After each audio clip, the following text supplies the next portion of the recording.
खबर बता दें, बम की धमकी मिलने के बाद मुंबई से न्यूयॉर्क जा रही एयर इंडिया की फ्लाइट को दिल्ली डाइवर्ट किया गया।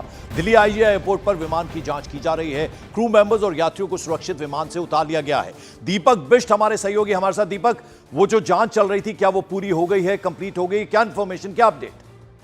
देखिए, अभी तक पंकज, जो मुंबई से न्यूयॉर्क जा रहा है एयर इंडिया का विमान था, उसमें चेकिंग ही की जा रही, क्योंकि एक प्रोसीजर होता है। प्रोसीजर के बाद कंप्लीट होने के बाद उसको आगे बढ़ाया जाएगा, ये यहाँ पर अधिकारियों को कहना है। और कुछ देर बाद ये प्रोसीजर पूरा होगा, लेकिन तब तक जो गाइडलाइंस है कि सुरक्षा के जो मानक हैं उनको पूरा किया जाए। और इसीलिए इमरजेंसी लैंडिंग के बाद सभी विमान के जो यात्री और क्रू मेंबर थे उन्हें सुरक्षित उतारा गया था। जो बॉम्ब स्क्वाड है, डिस्पोजल है, वो वहां पर पहुंचा था और लगातार पूरे विमान की चेकिंग की जा रही है, क्योंकि एक मेल ट्वीट के जरिए ये जानकारी पुलिस अधिकारियों को मिली थी। मैं दीपक लौटता हूं आपके पास, जरा तस्वीरें हम आपको दिखा रहे हैं। आप देखिए, कॉकपिट के बाहर झांकता हुआ एक क्रू मेंबर ही नजर आ रहा है। न्यूज 18 इंडिया पर सबसे पहले हम आपको एक्सक्लूसिव तस्वीरें दिखा रहे हैं। ये वही एयर इंडिया का विमान है जो न्यूयॉर्क के लिए जिसने उड़ान भरी थी, लेकिन माफ कीजिएगा, बम की धमकी मिली और उसके बाद इसको डाइवर्ट किया गया। आईजीआई एयरपोर्ट पर इसे उतारा गया, इसकी लैंडिंग करवाई गई और सबसे पहले एग्जिट कराया गया क्रू मेंबर्स को, और जितने भी पैसेंजर्स थे विमान को खाली कराया गया। और अब इसकी जांच चल रही है, जैसा कि हमारे सहयोगी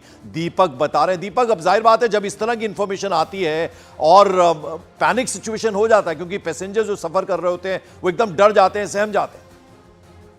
बिल्कुल, देखिए, जिस तरह से एक ट्वीट मिला था मुंबई एयरपोर्ट को, जिसके बाद उन्होंने तुरंत ही इस ट्वीट की जानकारी दिल्ली पुलिस को दी, मुंबई पुलिस को दी, क्योंकि डाइवर्ट हो चुका, वहां से प्लेन उड़ चुका था और इसलिए दिल्ली में डाइवर्ट कराने का प्लान किया गया। जिसके बाद दिल्ली पुलिस को सूचना दी गई और यहाँ पर एयर ट्रैफिक कंट्रोलर के जरिए यहाँ पर तुरंत ही विमान की सुरक्षित लैंडिंग करवाई गई है। और उसके बाद से लगातार, क्योंकि सुबह सुबह से अभी भी पुलिस की टीम है और बॉम्ब डिस्पोजल जो वहां पर पहुंचा है वो पूरा विमान की चेकिंग कर रहा है। हालांकि किसने ये ट्वीट किया और क्यों किया, किस उद्देश्य से किया, इसकी जांच चल रही है। लेकिन अभी फिलहाल विमान को यहाँ से कुछ देर बाद ही चेक करके, पूरी चेकिंग करके बाद जब कंप्लीशन हो जाएगा तो उसके बाद उसे अगली उड़ान के लिए यहाँ से भेजा जाएगा। लेकिन तब तक सभी यात्रियों को सुरक्षित किया गया, किसी तरह का पैनिक माहौल ना हो।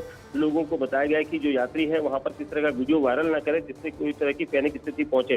फिलहाल अभी तक जो एयरपोर्ट अथॉरिटी और एयरपोर्ट में जो आईजीआई पुलिस है वो फिलहाल कह रहे हैं कि कुछ देर और इंतजार करना होगा, उसके बाद वो अगला मैसेज पास करेंगे। शुक्रिया इस अपडेट और इस जानकारी के लिए आपका, दीपक बिष्ट।